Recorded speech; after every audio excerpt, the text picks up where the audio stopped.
Is it showing? I'm having a little issue here. Yes, it is showing Okay. Okay. you. So, welcome back. And for some of you, it might be your first time. And if it's your first time, we're going to do a little bit of talking about what we did before, but we're mainly going to just jump right in. I'm Jamie Spagnardi, and I'm with Greg. And we at Greg are so happy to see your face. That was the great part about that gallery view. It's just seeing people's faces. We all know we wish we could. Whoops, there's one of those sounds that come in. So I have someone instructed to click that off. So um, let's go on to the next slide, and let's be reminded we would love to give you a great big hug. We wish that we were all together. We were sitting together at Greg, and we had some nice fruit and yogurt and some sausage or biscuits and gravy, whatever you would like, and some nice drinks, warm hot coffee to share together. But we hope you've got all that at home and that you're healthy at home and that we're together. So if you would look in your chat box, there's going to be a link that's put in there for your attendance. We ask you to go ahead and click on that link right now and do your attendance. And a little bit later today, you'll be receiving a certificate, an ELA certificate for today. And just while you're seeing that, just so you know, later on, when we share and remind you of our Google site, we have several online experiences there. We also have up to 18 hours of credit we can give you if you go on that site and you work through some of those online experiences or you spend time in the resources. If you let us know and you need some ELA hours, we'll be able to have make that happen for you. So you would just email me and tell me about that, and you and I could talk about it, and we would get you your certificate for that another way. But today gets you this 1 hour for today's Zoom meeting. Allison's going to remind us a little bit about our environment and about how things are just a little different now. Okay, so good morning, guys. If you were here just a few minutes before, you saw me share, I saw where a story time at the Warren County Public Library begins their early childhood story times with hello, friends, as sign language. So let's all begin like that this morning. So everybody, this is hello. And then twist your fingers together as friends, because we're here building a network. So we are all early childhood friends here today. I'm going to ask you to raise your hand or give yourself a thumbs up here if this applies to you. Raise your hand if you've worried about getting toilet paper. Raise your hand if you've had a hard time finding bread at some point in this pandemic, or you've made your own bread from scratch, or maybe you haven't done that in a long time. Raise your hand if you've worried about going back to work and how you'll get to work. Thumbs up if you've spent an hour cleaning your groceries in your driveway or your garage or your countertop and you've developed an elaborate process for how to get food in your house. Raise your hand if you've read an article about, is it safe to eat out? Okay, so we've all probably done those things now. If I had started a training with that a year ago, you would have thought, who is this crazy woman talking about toilet paper or cleaning your groceries? What is wrong with you? But that's our new normal. And what that lets us know is we're all living at those lower levels of Maslow's hierarchy of needs. If you look at that, that's physiological needs. How do you get your food? How do you get it safely? Those are those two bottom levels. So it's not just our kids, it's us living there too. So we need to know that about ourselves. Everything we have planned for you for this experience, as we mentioned last time, we threw out and we put back in with our new normal, which is these lower levels of Maslow's. An important thing to remember that I'm not sure if I said last time is that we are going to make mistakes with this. Raise your hand if you've made a mistake with this already. You've maybe introduced too many new tech tools or anything. I mean, there's a million things we could list. We've made a mistake, but here's the good thing. You have learned and you have grown for that, and you're doing better today at the end of April than you did with it at the end of March, okay? So you're growing, and I just want to acknowledge that we're all there, okay? So this is where we are, and everything we will show you today is through this lens of how do we help our youngest learners in the world that we're in right now and their families. Thanks, Allison. And, giving everyone just a little bit of extra grace right now, because, sometimes I know I know myself, we always try to give each other grace, but right now we need to do that. It's hard to remember things sometimes. It's hard to even think about things that were simple to us at one time. So let's be reminded about how we're here, and that some of you know, most of you were here last time, so that we have this wonderful tool that's come to us from the National Association for Elementary School Principals, and it has a list of competencies, and there are 6 competencies. We're going to spend our routine, and we're going to look at each competency with an overview. Then we're going to have a spotlight from a practitioner that will that's currently working in that field, and will share experiences. And then we're going to spend time. We hope to have a little more time today for your questions. We've cut down our content a little bit. I apologize. We did go over last time. Boy, we didn't want to, but we did. So this time I'm moving on, and we're going to go fast so that you can have time to spend with the practitioners. Our network has a virtual meeting today. Of course, we had one 2 weeks ago. As I mentioned earlier, we're going to have that Google site that's already up and ready, and we can add to that.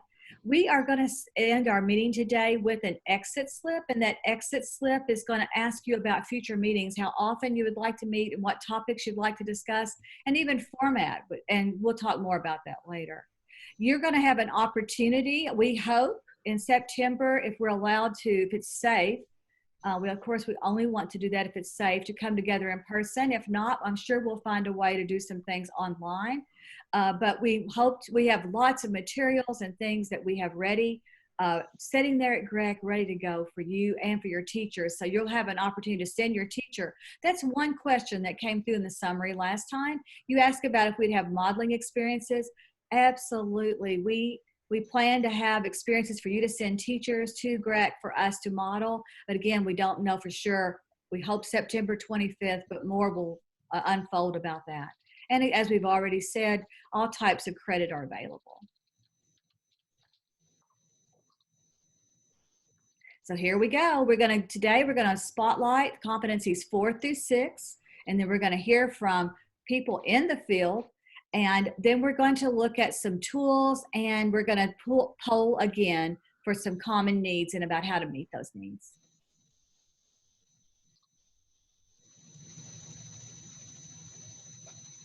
So I'm going to get started on competency 4. I'm Elizabeth Brown with the Bowling Green Independent Schools, and I'm going to talk about assessment today. So an instructional leader that's really trying to put these competencies in and bridge that continuum between preschool and 3rd grade, and in my world, and for some of you for birth through 3rd grade, you really have to think about how you use the multiple measures. And I think assessments are something we just do. We really don't think twice about giving assessments, but in the end, we spend a lot of time giving them, but maybe not sure why. They say that teachers spend about 1/3 of their time giving assessments. And if you think about all the assessments the state requires, or the assessments that come with your instructional tools, we spend a lot of time giving them and not knowing the purpose. And then on the flip side of that is not having the time to use the data correctly, or to just even have the time to sit and think and be thoughtful about it. A critical piece in using this competency well is helping your staff understand the difference between each type of assessment and building in that assessment literacy. What's the purpose? Why do we give them? Should we even give this particular assessment? And then I think to sum up the competency is you really have to use competency 4 with competencies 1 and 2. You have to have a system in your building or in your district where teachers can use data well through PLCs and being assessment literate. So I'm going to share with you a few things we're doing. And I'm just going to review what I mentioned. I feel like that a few years ago we were random. We did a lot of things, but they competed with each other. And so for competency 4, I want to talk about how assessment has been intentional, and it's related to all these things here. We have spent the last year with the new standards aligning. And we've really talked about what instructional strategies go with that. We've thought about what professional development teachers need to do this, but it comes down also to assessments. What assessment tells us if we're achieving our curriculum and instructional goals? And then do we have a culture that supports assessment and assessment literacy? So some things we've done beyond the alignment is we've been very precise with what it is in literacy that we need to see happening in the classroom. What's the best practice? What's appropriate for all grade levels? And so we've provided professional development targeted to different grade levels so that they understand what's important and why certain strategies should happen, and then how to assess if teachers, when they get that data, how do they know students have been successful? With that, we realigned, and I briefly mentioned this last time, we worked with Able Schools to have a time-wise schedule, and all of our elementary schools have the option to have built-in PLCs without subs. They can alter their schedule up to one time a month to have a half-day PLC for teachers, and no one loses a planning time. We don't have been amazing for our teachers to have time to think through their curriculum, because we tend to preload a school year, and then there's no time to take a breath during the year. So we've been very intentional about time and keeping the purpose aligned. And I'm going to show you today something we're using called EduClimber that we're going to use for RTI, and it's going to help us as we recover and address gaps during NTI. So I'm going to switch to, and Jamie, you can give me a thumbs up if you see a new website. Okay, so I'm going to show you, we started this past year with something called DNA.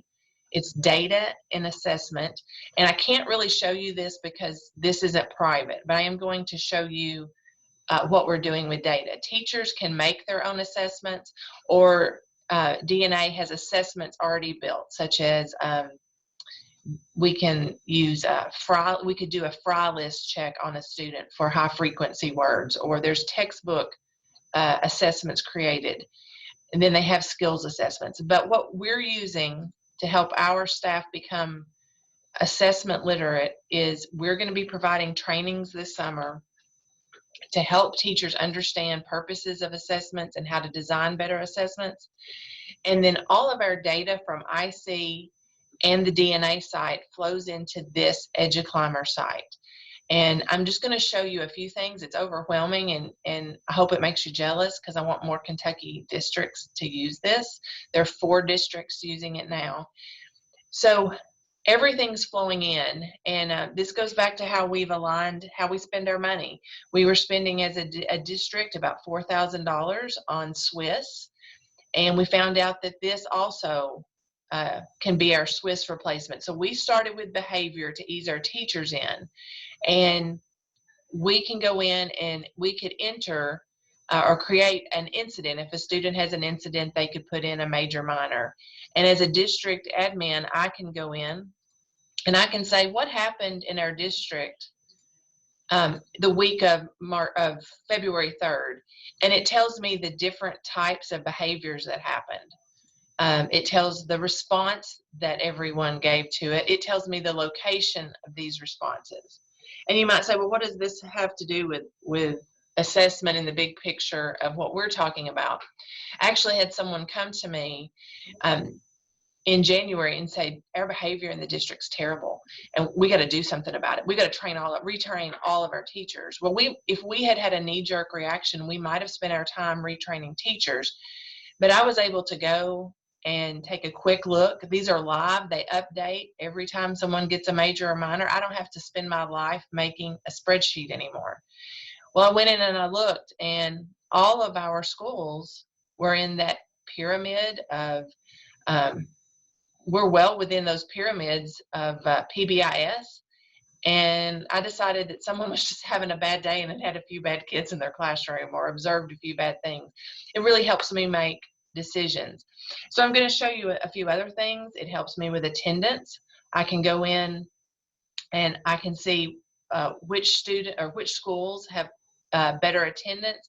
If I wanted to, I could go in by student. I'm in top secret mode right now, so you can't see the names, but I could say to our DPP, here are our top 20 students with attendance issues. We know if students aren't coming to school, they're not going to learn. This also has a threshold built in so that in the fall, our DPP will be alerted when students miss a certain number of days.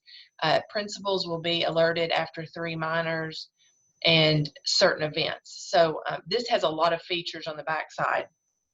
But let's talk about being assessment literate as a district. One of the things I might want to know is, how is the access score? How are we doing with that? And I'll say all schools, but I really want to take a look at kindergarten. How did kindergarten access scores do? And I can come in and it quickly gives me data that I can drill down. I could click on a school. I could see the students. I can look at who is low average, where did everyone fall, and I can break it down by a lot of different ways. Many of you have spent your evenings color coding spreadsheets, and this takes all that away. Another thing we can do with the data is we could ask teachers to set goals. So I have a teacher that I'm going to use, have permission to use her data. And she may want, let's say she wants to set her goals for her, let's see, I left something out. She wants to set goals for her PGS evaluation. So if you're a principal watching, you know how this can be hard to track. Let's say she wants to set a goal for how much her students are going to grow. We can go in and manipulate. She has students here in these ranges. I could say by the end of the year, she wants 12 at benchmark and 9 below benchmark. And it adjusts. She can actually send this to her principal. She can tell the principal what help she might need. The principal can approve it, and then this can be discussed in PLCs or during evaluations. It's just goal setting for teachers. Another way I have used this is, and I'm going to show you some samples. 5th grade math.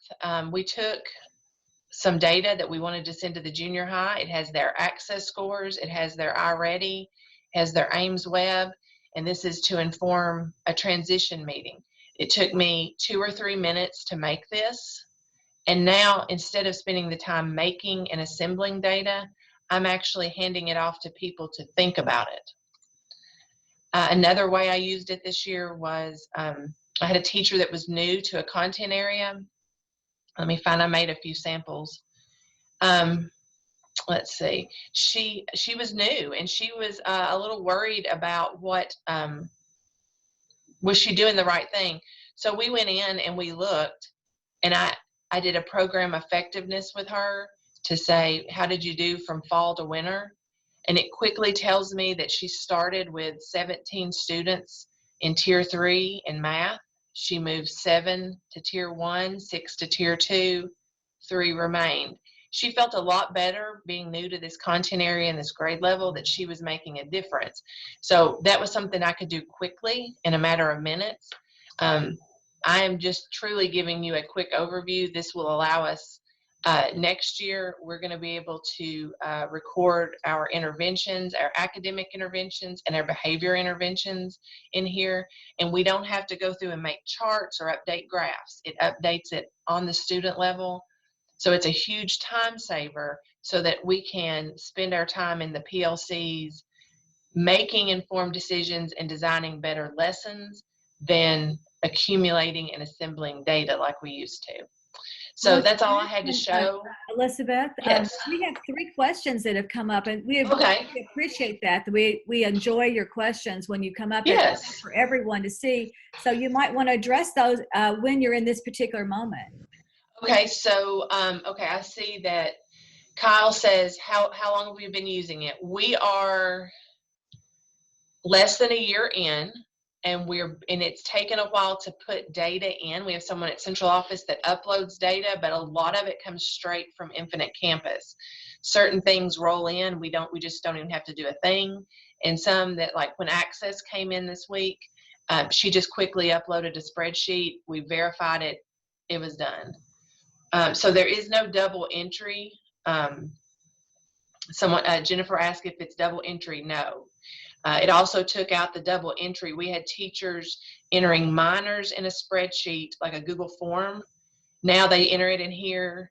It flows into here and then back into IC. So we have some ways that we're avoiding double entry. And then cost. Our district is spending about $30,000 on both programs. But when we took out GradeCam costs, because the DNA grades everything, it has a lightning grader. Let me see if I can go back to it. I don't think I can. My toolbar's in the way.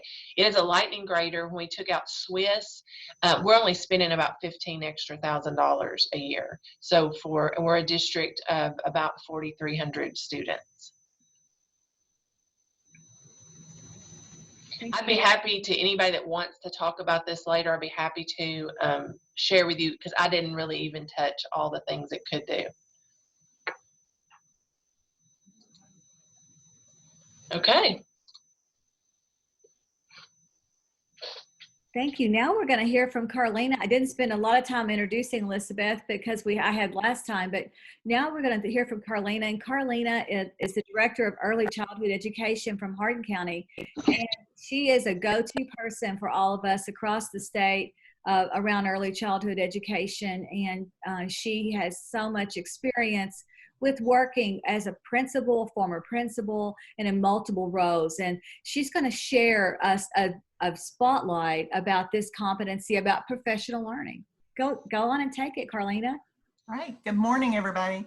The competency that I had was number 5, and that is building professional capacity across the learning community. And when Jamie talked to me about this, she wanted me to kind of share out what we've done in Hardin County to try to meet these strategies. So in this particular number 5, there were 3 strategies they talked about. The first was build principal professional knowledge about what is age and developmentally appropriate across the continuum. And sometimes I think when you read that, it seems like a simple thing to do, and it is so difficult to do when you've got all of those age categories in an elementary school for principals. So just some things that we have done, that we've worked on.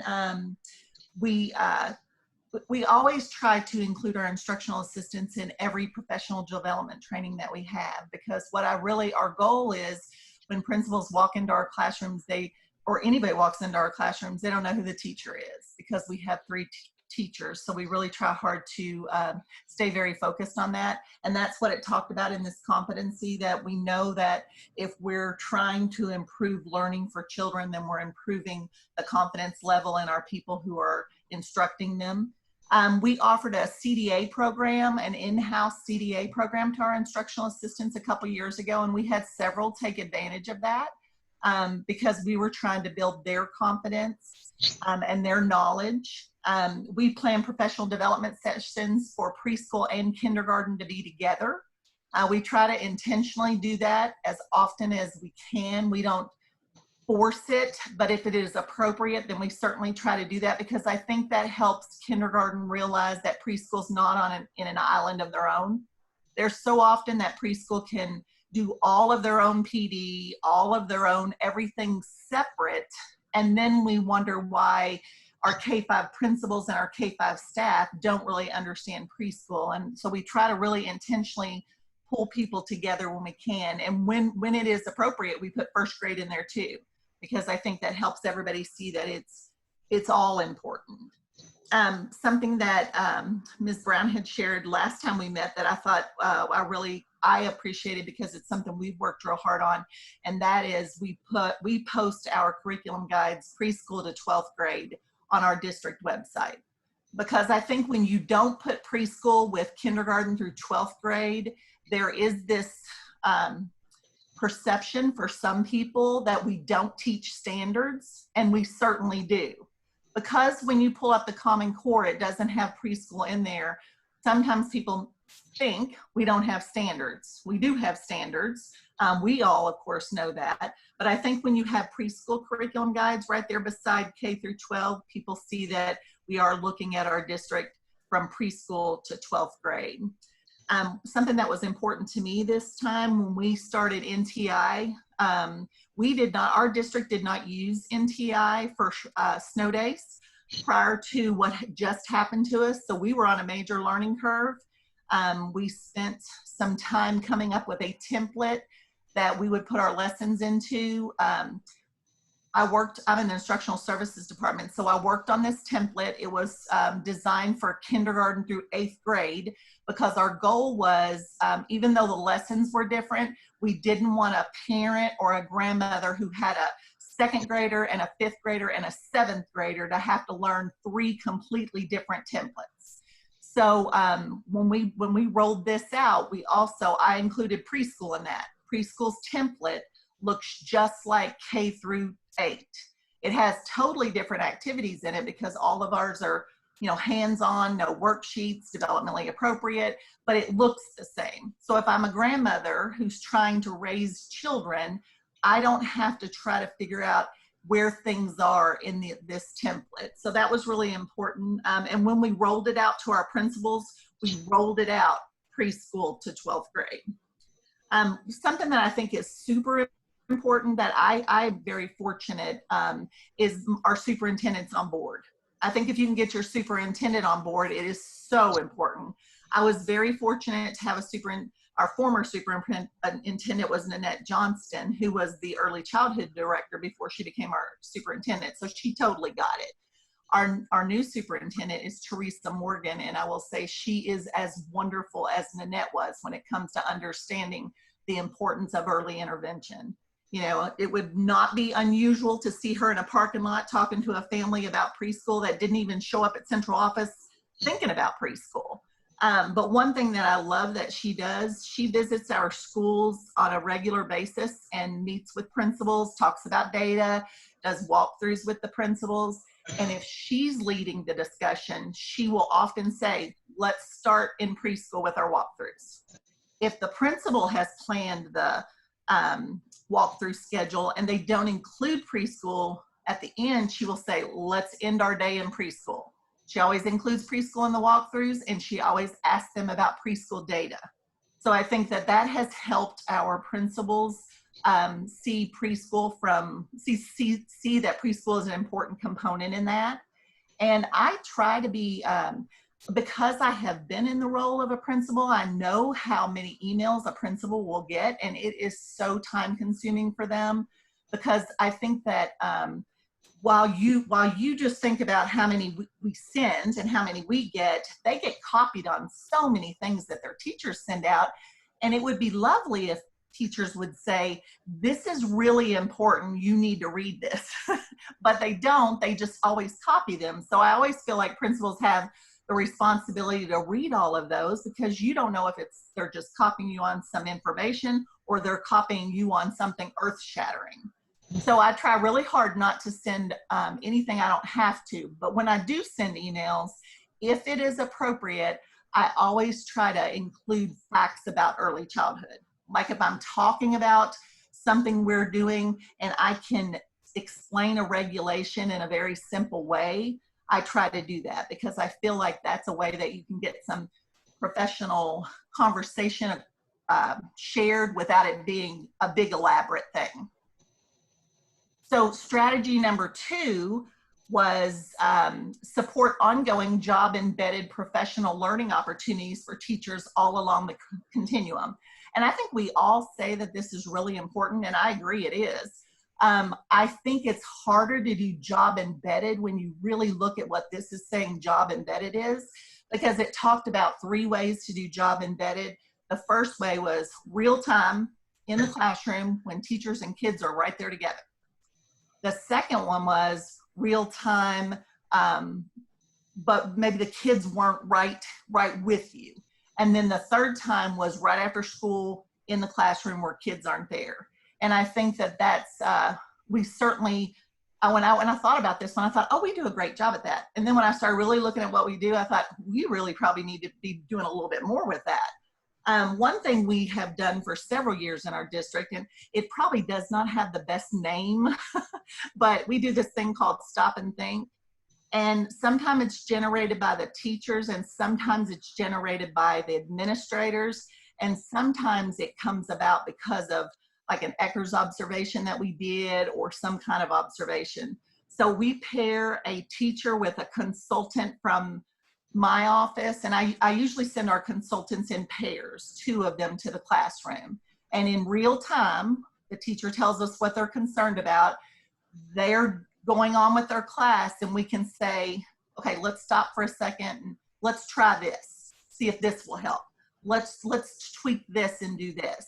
The reason I send our consultants or my psychologist or whoever in pairs is because sometimes teachers have very important questions right then, and if they have to go right on and take care of their class, they can't ask those questions. So one of those consultants can go ahead and take care of the class with the rest of our team, and the other one can take care of what that concern is right then and there. That's been very successful for us. Our teachers have really appreciated that. Something we've done for a couple years, for our new preschool teachers, I send one of our consultants on the first few home visits with them. Because when you're coming out of school as a preschool teacher, they don't really go into a lot of depth on what a home visit's like. So that's been very helpful, because I think that we've come up with a home visit from the teachers to make sure they share all this information. But when you're stepping into somebody's house and you're a brand new teacher and you're trying to get all this information shared, it's nice to have somebody who has that experience.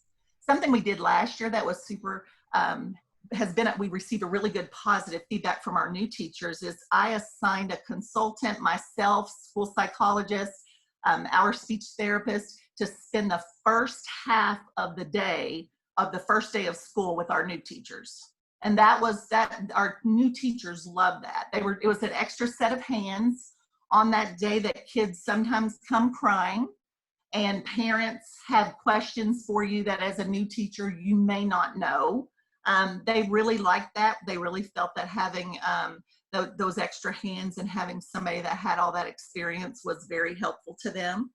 And then we just we offer our teachers an opportunity to visit other classrooms in our district, certainly outside of our district too. Sometimes I need them to go see something in a specific area, but most of the time for our new teachers, they have an opportunity at least once or twice a year to tell me, I would like to go see so-and-so because I want to learn more about this. And I do use like a reflection sheet, because I feel like if you pay for this is just my personal opinion, but if you pay for a sub and you're sending them out, you kind of want to know what they got out of it. So my reflection sheet is always very simple. Tell me an aha, tell me something that generated a question after you went today, and tell me something you can commit to that you're going to try in the next couple weeks. So that has worked for us in allowing them, because we all know when we're teaching, you shut that door and you're on your own for a lot of the time. So it's nice to be able to get into other classrooms. And then the third strategy is support professional learning communities that focus on authentic work. And I think this is one that I certainly am still working on. I think because our school, we have 13 elementary schools, and 8 of them have preschool. 9 of them will have preschool once our new school is built here, will open in the fall. But a couple of our schools do a really good job of including preschool in their PLCs, and an administrator kind of being there to discuss and talk. But a lot of our schools still, this is an area that we are wanting to grow. And I attribute some of that to the fact that we don't have PLCs on Fridays in most of our schools. Fridays is not the day that a lot of our K-5 teachers would choose to have PLCs, but it's the day we would have PLCs because that's the day we don't have children. So Beth Brandenburg, she is the principal of North Park Elementary School, which just houses preschool and kindergarten students, about 750 of them. And she does a beautiful job of holding PLCs on Fridays for preschool and kindergarten. And she, she's not there dictating what they talk about, but she's there to lend a listening ear, offer advice, answer questions. We're working on that in some of our other schools. We always talked a lot about providing intentional time for people to be able to work and talk, and that time is, so critical, and we all know that. So we've really tried to work on that. We do involve all of our preschool staff in our curriculum work. We've just updated our math curriculum guide that we will use starting next year, and everybody was involved in that. And then I kind of treat it like almost like a site-based council reading of a policy. It's going to go out. Everybody can share anything else they have concerns about, or if anything we want to tweak. I pull it back, give it a little bit. I send it back out for a second time, because people are so busy that sometimes when you send it out, it's not that they didn't want to look at it. It's that because of what was going on in their life and in school, they didn't have time. So I always try to give it 2 readings for people to share out. And then I have found that when I can talk to principals, especially our principals who maybe I'm trying to work on a little bit more understanding, developing their knowledge of developmentally appropriate types of activities that they would be looking for in these early childhood classrooms, that when I talk about data, it really helps. So when I can go in and talk with them about the Brigance data that we get back on their kindergarten students, and that's just one little piece of the puzzle. But when I can go in and talk to them about that, I think that really helps our conversation. I always look at our Brigance data, and I ask our teachers to tell me what they think, how they think a child was going to perform. Then I share with them what they got, and we have a conversation about how they actually performed. And it's really helped us kind of look at how we're doing things for that one little piece of data that comes out. The other thing that I think has really helped me have conversations with our elementary principals, I pull our former preschool students and I look at how they performed on the fall kindergarten MAP assessment, and we can have conversations about that. And I also pull our former preschool students and I look at how they perform on the 3rd grade K-Prep assessment. And that has helped a lot, because we've had a lot of success. I mean, there are a lot of preschool students who started in preschool with some very significant needs, and because of the continuum of learning they've received, they've been very successful in 3rd grade when they take that assessment. And I think that helps principals also see that continuum of learning from preschool to 3rd grade. We're a large district because we have 13 elementary schools. Several years ago, I kind of decided that if I try to improve the understanding of all 13 principals at the same time, I'm going to fail.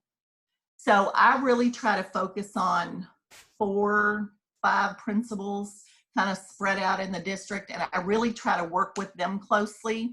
And then they kind of take it and go. They take it and lead. And I think that is so important. Several years ago, we had a principal, his name is Billy Coffey. He was at Wrightyville Elementary for years. And I will never forget we had a administrator meeting one day, and we all went to lunch, and there was a fairly new principal at the table, and they mentioned something about, it wasn't really negative, but it was kind of like not really worrying about preschool. And I didn't have to say a word. He jumped right in and said, if you don't worry about preschool, you're going to be really worrying about kindergarten and 1st grade, because you got to do what you got to do to get those kids in with those early interventions, or you're just constantly behind the ball. And I was so proud, because he was not somebody that, he was somebody I had worked with a lot and had talked to a lot, but when their peers can stand up and talk about how important it is, I think it makes such a difference. So we still have tons of work to do, but we continue to try to do, head in that direction. Thank you, Carlina. We've had someone ask about Beth, and Beth has responded back. So we appreciate that. So we made a connection that Russellville is starting a early childhood academy with both preschool and kindergarten together in one school, and that's a great connection there. We appreciate all of your insight, Carlina, and talking about what, your strategy, so to speak, about how you've approached these ideas. And we know that people are, if we could see everybody, I'm sure there were a lot of nodding of heads, and also people thinking about they're going to be contacting, wanting to know more information. But thank you. Well, I'm happy to help anybody because I certainly have learned from everybody here things that we all take and, make it work for our districts. Absolutely. And that's just the same conversation, Beth Schaefer, that she's going to be talking next, that we had just a few moments ago. We talked about, where does an idea begin? I mean, we get an idea and then it just grows. And so Beth Schaefer is coming to us. She's currently the director of the Big Red School, the Renshaw Early Childhood Center at Western. But she has worked with us for a number of years through her work at Warren County, where she retired last year. So her presentation is going to do a blending, talk a little bit about the work with the Early Childhood Council and the work of Warren County, and then also about the Big Red School and about some of that work. So take it away, Beth. I think Allison first is going to address the competency 6. If we want to jump back to her. Okay. Oh, thank you. That's right. Thank you. Allison's going to go first. Sorry, Allison. That's okay. So Beth and I are going to do this together, and actually Angie's going to jump in with us too. That's just an introductory slide for me. We don't need to go over that. Just very quickly, to give you an overview, the things we will talk about in this section is how to create a welcoming environment and a learning culture, how to transition. We'll talk a little bit about how to transition and some of the cool things people have in place to do that. We're going to talk about we're going to spend most of our time here, because like when I talked about that earlier Maslow slide, I told you we kind of switched around our emphasis for some things.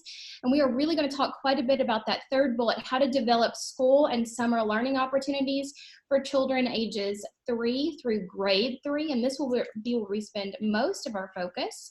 And then lastly, I think they'll talk a little bit about blending funding and how to support some of these cool initiatives that they're going to show you. So we're going to jump back to Beth now, but that's just a quick overview of what we're going to do in this next section.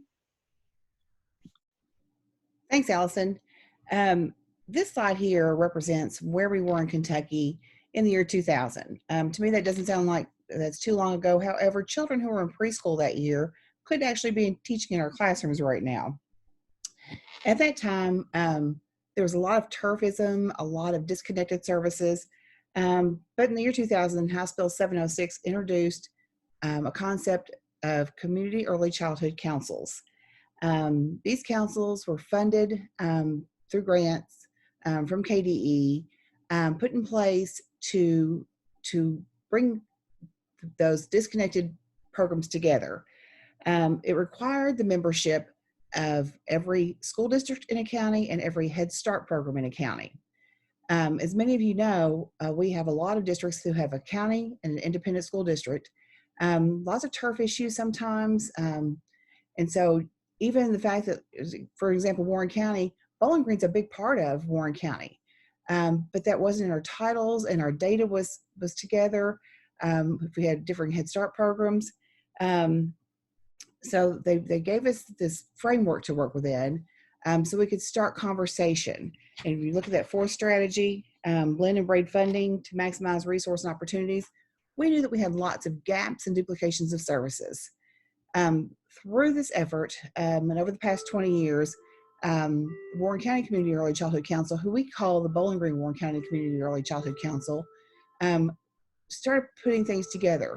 First of all, we had to realize we're all in this for the good of children, not just our children. We also had to realize that there are people besides school folks who touch families every day. We started having some community focus groups that started out very small. We did bringing together what can we do better, what can we do differently. In one of those meetings, one of our family court judges was there. And she said, I've never heard of this kindergarten readiness thing, but I think I can help. That was probably more impactful than anything that could have ever happened. She said, I could court order families to send their children to a group setting. I see how important this is now. I never really understood. So that gave weight to our mission there together. We also realized that we needed a partner that was neutral, if you will. We can't use the Warren County school site. We can't use the Bowling Green school site of the Head Start, because then that looks like they're in charge when it's a community thing. The public library stepped up and said, hey, we've got a website. Why don't you use that as your platform? So we did that. Our health department said, hey, why don't you meet here? So it's not at anybody else's home. First Steps became a very strong partner. Life Skills, we meet monthly. It's a very open meeting. What we found that we can do things together, share the resources, share the money. The things that we're doing together include school readiness fairs, health fairs, materials and distributions to families, and the big thing was professional learning for child cares. They're part of these partners, and they're big players at the table. What do they need to be successful? What do they need from us? They may talk about busing and transportation, something that we could impact, that we could help with. But so for the strengths-based model, recognizing the strengths and listening to all the players at the table. I realize in smaller communities it's different, and we've just been merged with Butler Edmonson County. I've learned so much from their person, Amy Hood, their chair, about what they do there that we do differently here, but all with the same mission: what's best for children and families. So our Community Early Childhood Council really drives a lot of work between our schools, child care, Head Start, and those agencies that are stakeholders for children and families. The next one.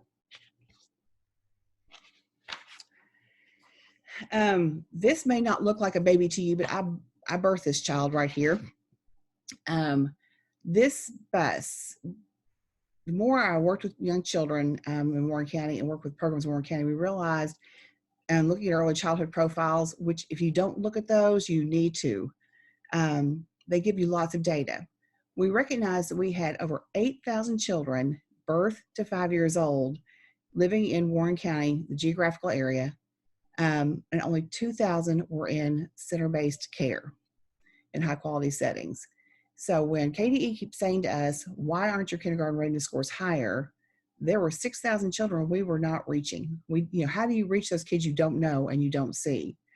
I was aware of a program in Eastern Kentucky many, many years ago, a Head Start program that only used a mobile classroom because the families couldn't get in. They didn't want to send school buses out to transport kids, but they took this bus out into the community. And I thought, man, if we just had that in Warren County. And my friend Angela Michael took that one step further in Hart County. They put their bus on the road. And I thought, we're going to do that here in Warren County. We got the opportunity to write for a preschool partnership grant, and kind of a little off the charts from what they said they wanted, but by the same token, we thought, why not try? With Community Action Southern Kentucky as our partner. Warren County would provide the educational component in the bus, and Head Start was going to provide the family and health component. This has been a beautiful marriage.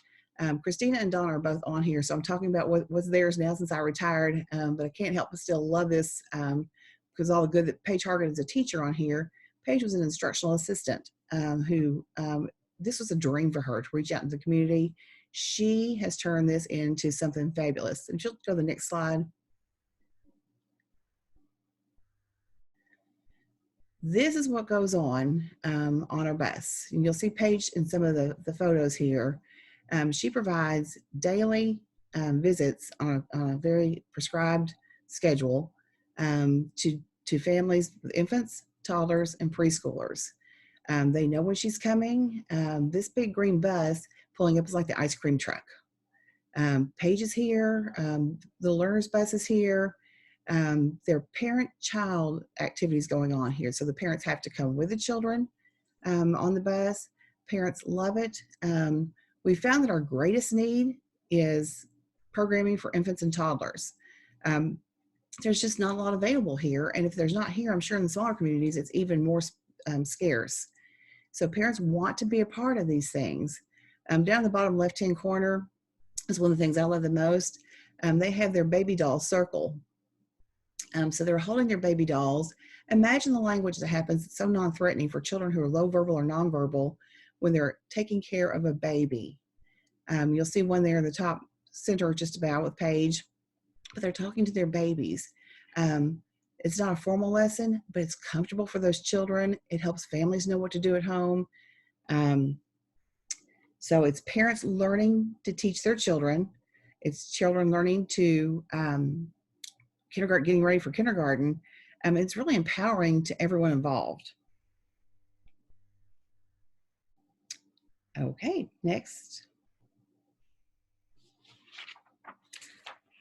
This is who I learned so much from, my friend Angie Michael from Hart County Schools. They put their bus on the road before we did, and I've learned so much from her and Butler County Schools.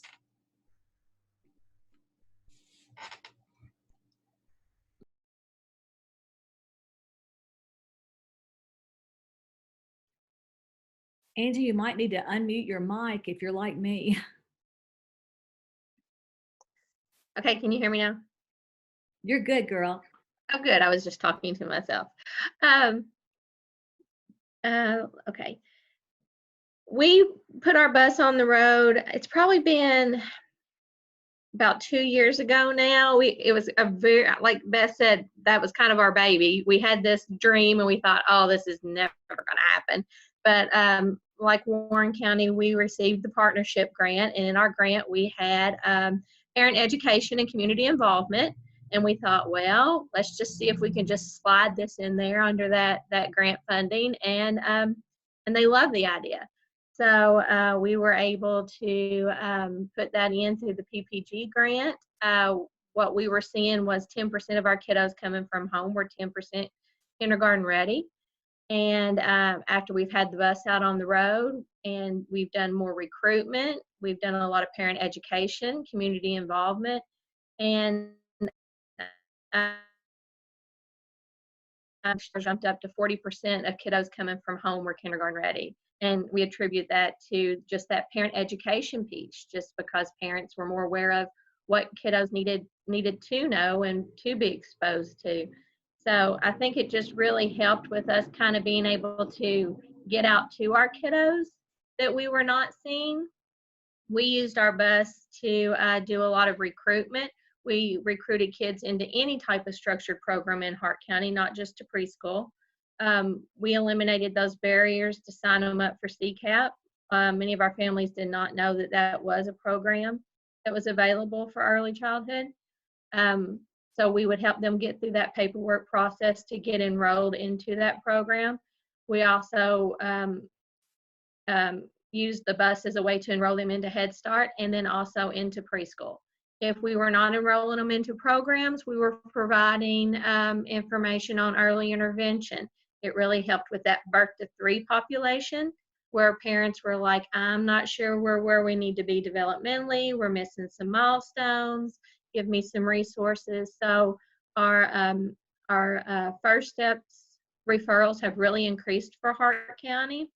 And that just kind of helps us get that early intervention piece for our kiddos earlier.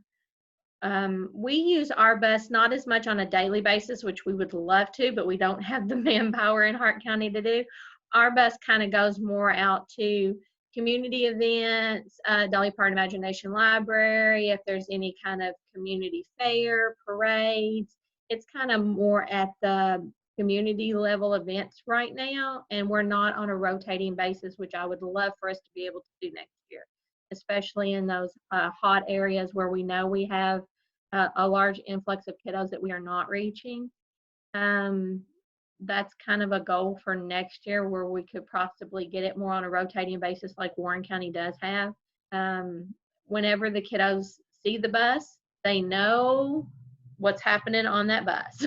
So at first we were providing books to get kiddos to come, but now we're really not, we don't really have to give them anything. When they come on, we're providing activities. The parents are able to ask questions. We do preschool enrollments and screenings on the bus. We can do the vision hearing screening on the bus, and we can also do the Brigance right there if we need to. Here's our bus. I'm like Beth. This is kind of like our baby. Just to go to the bus garage and say, can you give me a bus? And they just give you a gutted bus, and to end up with something like this is just amazing. So the parents come on the bus with them and they do the activities, and you can kind of talk the parents through what play-based learning looks like. what they're learning when they're playing. And it's not just play. So you can say in the block area, we're learning this. When we're in housekeeping, we're learning this, and talk about the colors of the fruits and vegetables.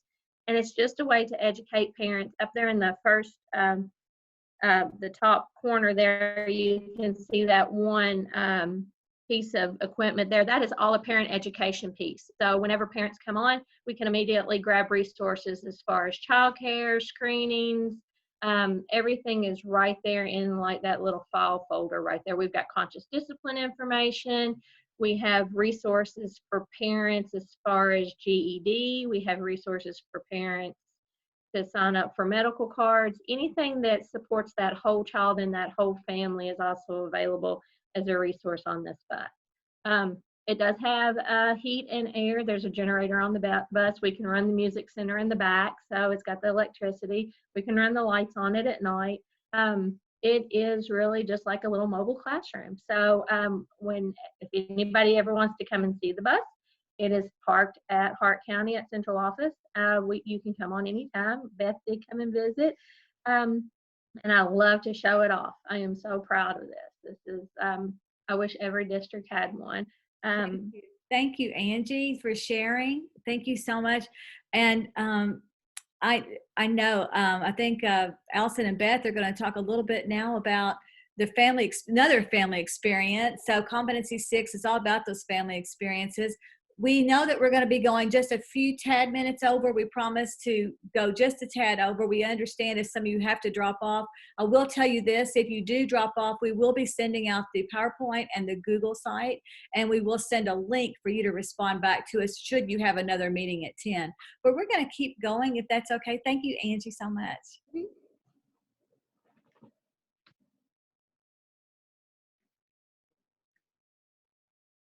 Beth, you're actually on mute.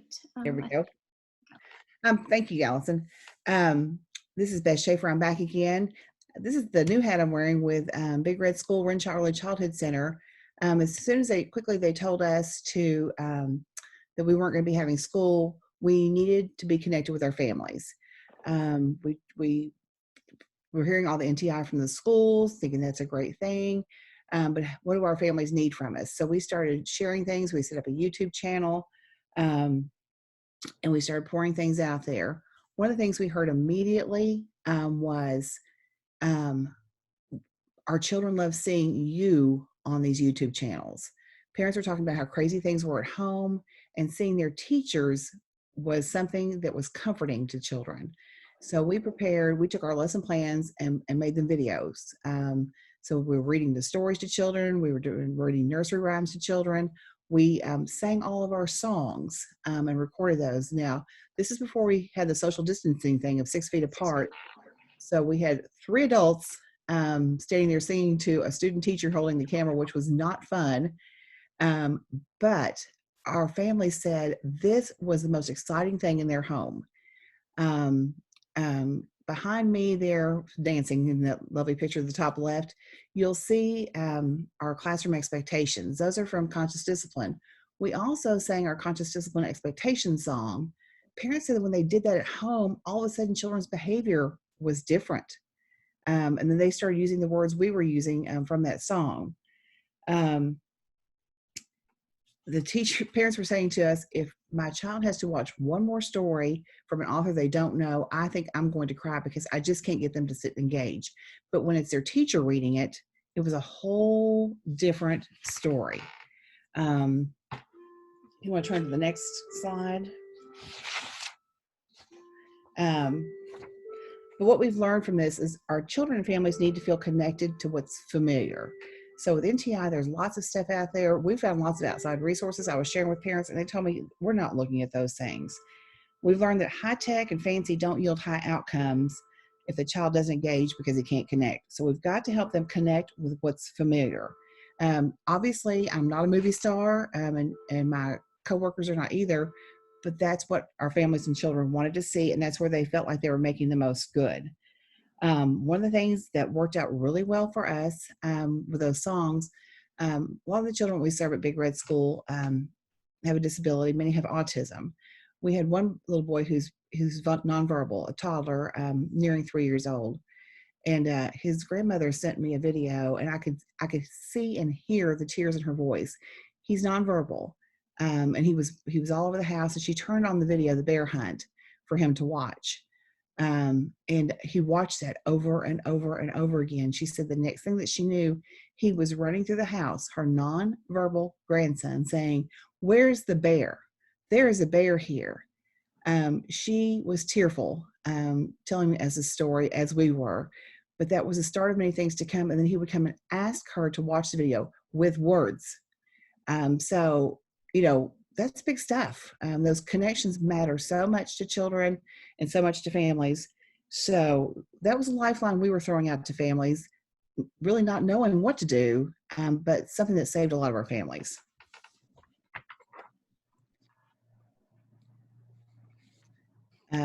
This is a beautiful video here, so please don't laugh and please don't try to sell it to anybody.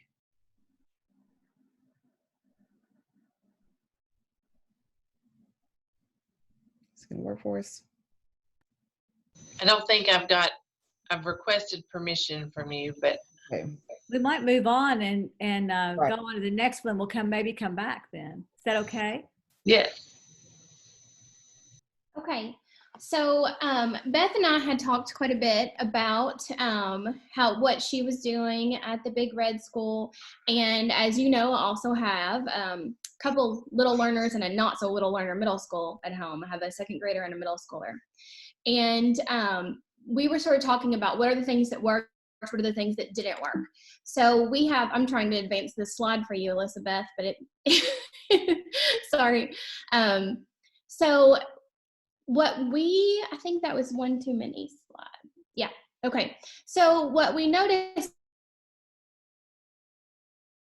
is if you look there, you may have to move your little faces. That's a clip that's just a still image of the video that Beth was going to show you. In our last meeting, I shared with you some PDs, and it had like a Pete the Cat story that was being read to kids online, or Click Clack Moo. There were a few different ones that we had created. But I shared in the beginning of this, when you know better, you do better. That's what Maya Angelou says. And just like we know that children respond better to anchor charts that our teachers write themselves or the kids create themselves, our kids are responding better to teachers reading the books to them or parents reading the books to them instead of maybe an author that they don't recognize that face. So when you know better, you do better. So we have Beth Schaefer's clip, and then I'm going to show you how to expand that. So the crowd strategy that I showed you before through Click Clack Moo, I think is what we used last time. And it starts with completion, and then we'll go through sort of the levels of Bloom's taxonomy. It's the crowd interactive read aloud. They're going to ask recall questions, completion questions, which are like fill in the blank, move to open-ended WH questions, and finally move to those higher levels of thinking with distancing questions where they actually make connections to themselves. So we would provide those interactive read aloud questions, either ask them ourselves during the video or give them to parents to ask as they discuss that we're going on a bear hunt with the children. Then, just like we shared in our last crowd PD, we would give a think-tac-toe to family. So now that you've enjoyed singing this song together and you've had that literacy experience, you've talked about it, here is how we can expand that into different content areas and maybe gross motor skills and some other strategies. So one of the strategies on here is for children to actually go on a bear hunt around their house, like an egg hunt or a neighborhood. This is blown up like wildfire. It's all over Warren County. It's all over the United States. But I actually started this in our neighborhood several weeks ago, and it was wonderful. They count, and it was fun for the whole family to do. So Elizabeth, you can advance the next slide. The other thing that I would definitely add in, and that is from this book right here. If you haven't seen this and don't have this book, this is a great book for early childhood. And I say early childhood through third grade. I do this with my second grader. It's Breathe Like a Bear. And it has 30 mindfulness strategies, but really those strategies are just self-regulatory strategies. And as we mentioned, with those lower levels, families are lower levels of Bloom's right now. So we have a responsibility to not just support the child, but support the family. If you don't support the family right now, the NTI and distance learning instruction cannot happen. So one thing that Krista just shared, that book's amazing. I'm so glad you love it. I created this little infographic that's on the side here, and I have a video I'll show you later of Joe and I breathing like a bear, but there are a million different ways to breathe. This is a bear breathe that calms you down. So Elizabeth, you can forward to the next slide. I've also included, and I'll show you where to find this in a minute, is an article from a NACCE journal on how to encourage mindfulness. Now, after Jonah and I breathe like a bear, I also talk to the parents or teachers. Teachers really is my audience for this video I'll share with you in a second, about why we want to encourage kids to do this. But I have shared this with families also, because as you know, self-regulatory strategies, when we practice those together in times that are not stressful, they then can use those strategies in times when they are stressed. And many of you know my younger son is a stroke survivor and he struggles to walk. If you think about an adult with hemiplegia, how they walk with a limp, that's how he walks. So if we are outside walking and I see that he can't put his right foot down, I can stop and breathe like a bear or turtle breathe with him, and his next step, he'll be able to walk with his heel down, okay? Because that's what happens in our brain, okay, when we use these self-regulatory strategies and we calm our system down. So go ahead and move to the next slide. And we also want to help families manage learning. So there are a couple of strategies I want to share with you to do that. We need to teach them how to teach. You know, we've had a lot of classes and a lot of experience in our schema for how to teach children. They do not have this. That's not something they've been asked to do. So this one little tip has helped a lot of families, and it's a popular strategy that you say, first we do this, then we do this. And those are just some examples of some rewards that I have used with my boys, and it really does work. You know, first we're going to do our Lexia time, then we will have a blanket fort, okay? So that would be a bigger reward that we're working towards. Elizabeth, if you'll go on to the next slide.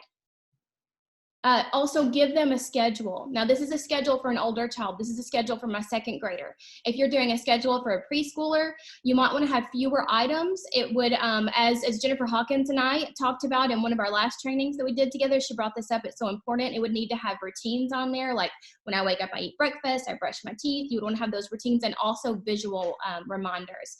But that is one for a second grader. So you can move forward to the next slide. Now, parents don't know, one thing that we ran into with the first I do this, then I do this strategy is young children can't work for 4 hours at a time with one reward hanging over their head often, okay? And that's not something that parents know. So parents need to understand, or families, whoever is teaching these children when we're not there, and honestly could do this in the school day too. These strategies are not just for parents, but I'm putting them through the lens of parents right now. This has a self-reflection at the top, almost like you do at a doctor's office. The child touches which smiley face that they are, and then how they're feeling and if they need a brain break. It's good for parents and families and teachers to be aware that we all need breaks during the day. These are all things that my younger son enjoys because I created this for him, but I've also got a blank version there that you could use for your learners. So if you want to go on to the next slide. And I'm going to show you where all of this is. I've put all of this together. How do you start with Beth's idea, okay, of we're going to put out the song, we're going on a bear hunt. And how do you take that one idea of I'm going to sing this song or enjoy this with my kids and bring it into a full experience, a full meaningful NTI experience for families. It includes the crowd question, includes everything I just went over with you is included in this video. It's just an online PD. They'll get up to 3 hours of ELA credit or just credit for during the day. I know some of you are looking for some online workshops for your teachers and instructional assistants.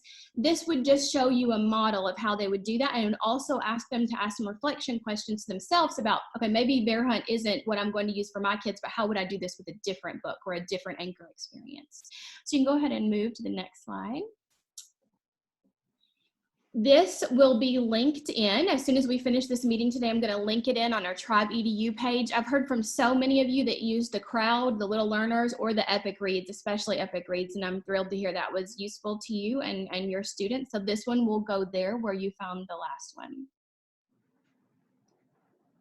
And it's also linked on our early childhood site. So I think that's my last slide. I tried to go over that really quickly to honor your time today.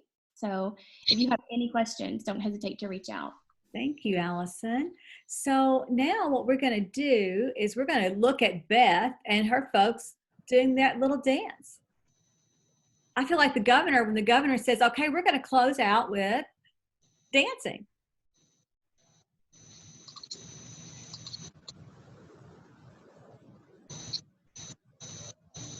Somehow our sound is not coming through, but we can see what you're doing, Beth. Beth, I think you could sing for us right now. It's a really cute video. It's also linked. Beth gave me permission to link it in on that workshop. So if you click if you go to the Flipgrid, it's linked in there too, where you can see it. And the cute part is really not our performance, but the reaction we get from the students and our families.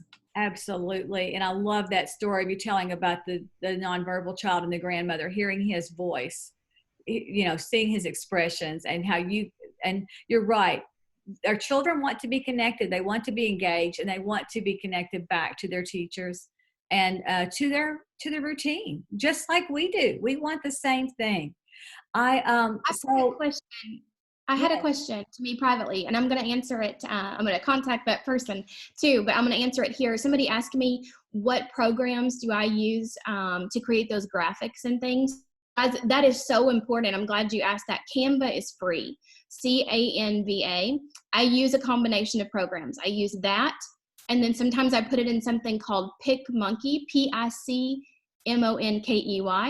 But those are the two programs I often use. Sometimes I make my basic template in Canva and don't put the text in, and then I'll put it in Google Slides. So like the Think-Tac-Toe that I shared, basic tic-tac-toe and graphics were made in Canva. Then I put it in Google Slides where I could edit it easier and share it with other people. Perfect. Thank you, Allison. So Elizabeth, can you take us to our Google site?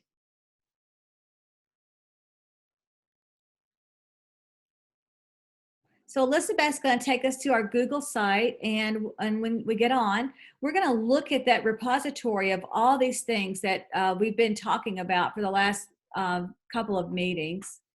And you're going to see that the PowerPoints are listed there. You can refer, you can use those. You're going to find the videos of recording of our Zoom meetings. And then you're going to see, just a second, once she gets it up,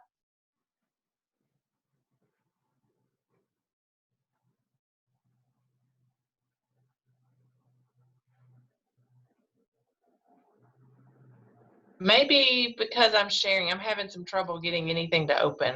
okay, you want to stop sharing? I think I've got it open. Maybe I can. You do that. Okay, stop. I'll try it.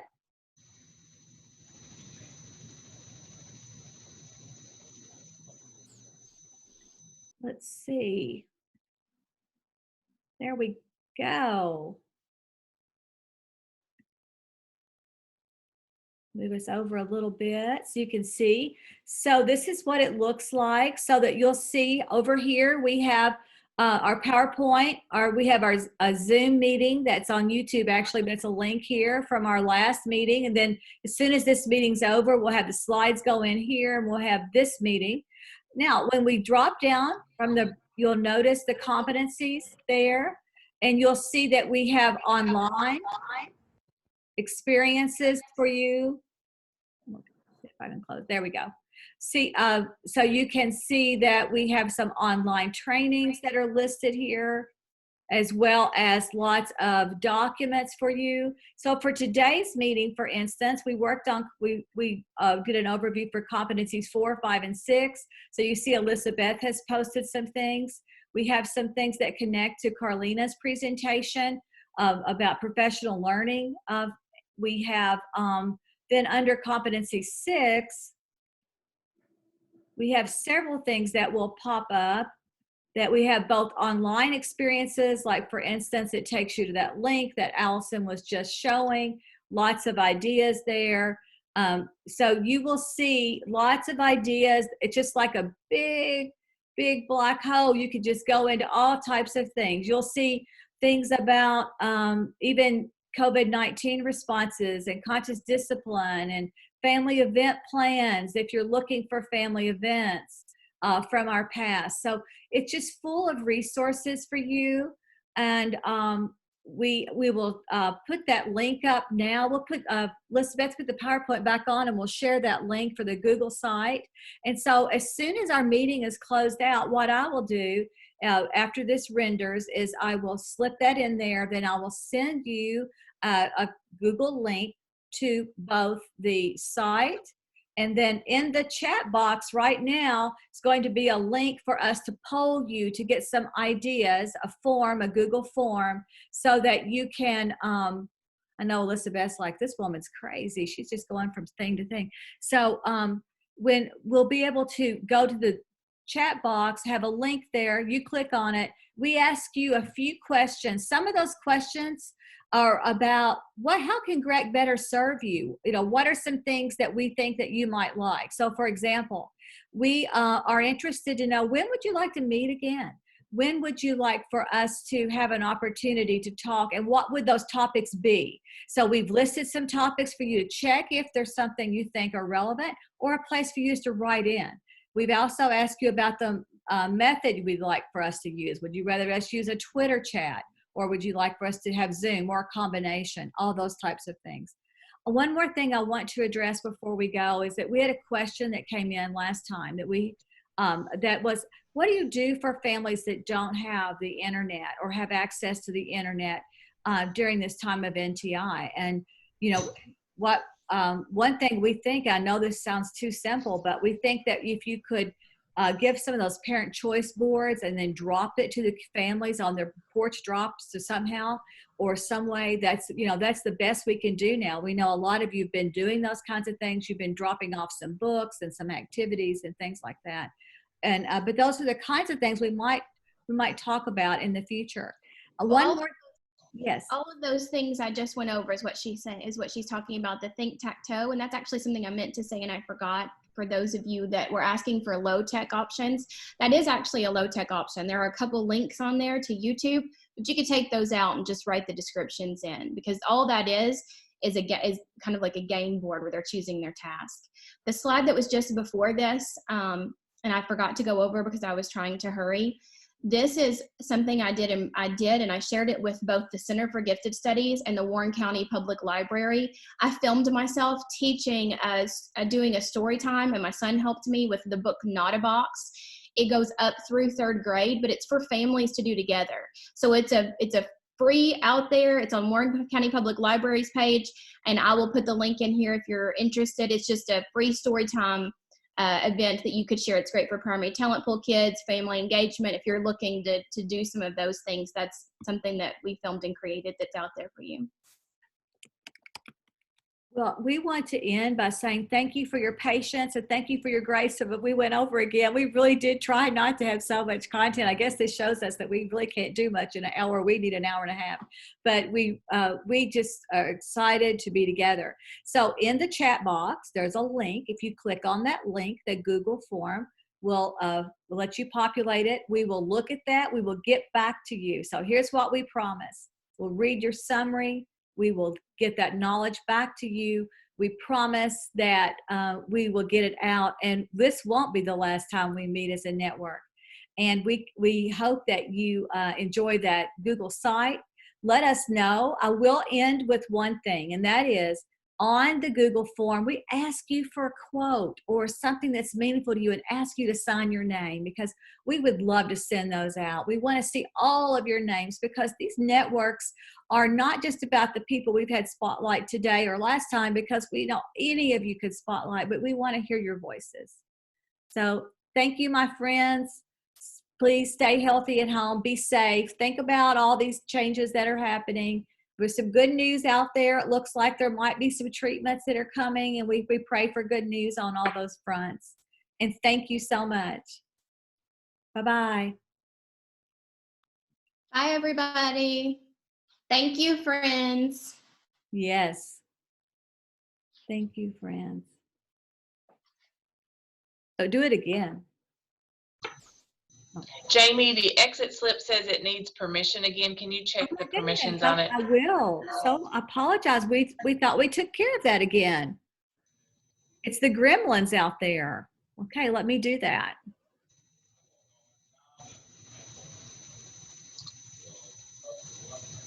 If anybody has any questions, unmute yourself, or you want to talk about anything, we'll be here for a minute. Sure. Please, if you have any questions, please stay on.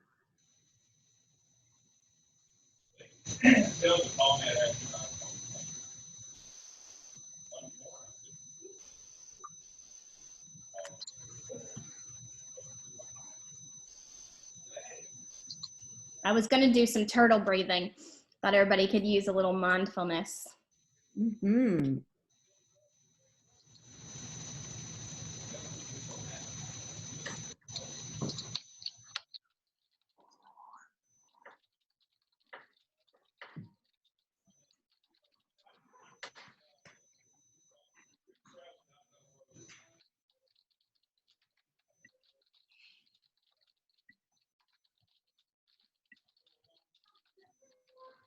Hey, Melanie.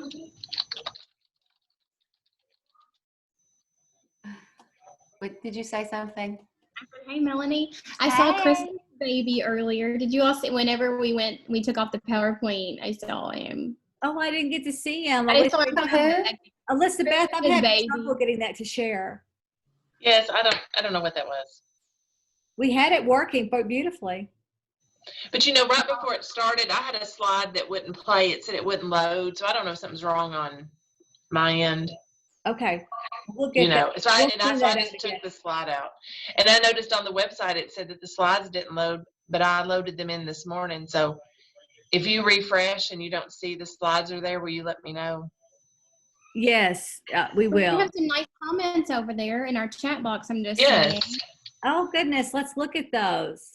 Says a lot of thank yous. Today was great. Wonderful session. Thanks so much. Thank you, everyone. I appreciate being invited. Thank you.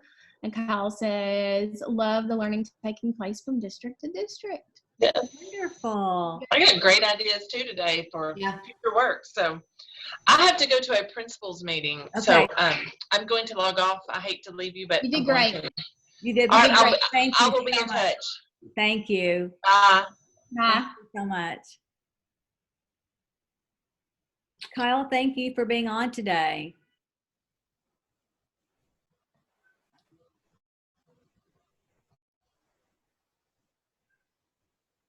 I think he might be gone. Yeah, Yeah, I think people definitely. probably have had to mute and go on. Yeah, okay. Well, I'm going to go in and try to get that Google form. I can't believe that Google form did work again because we worked on that to make sure. But anyway. Yeah, that was a great session. I got a couple ideas too on maybe something we can work on. Oh, good. Good. Okay. Well, we appreciate everybody. Bye-bye. Bye. We'll talk in a little bit. Okay. Bye-bye.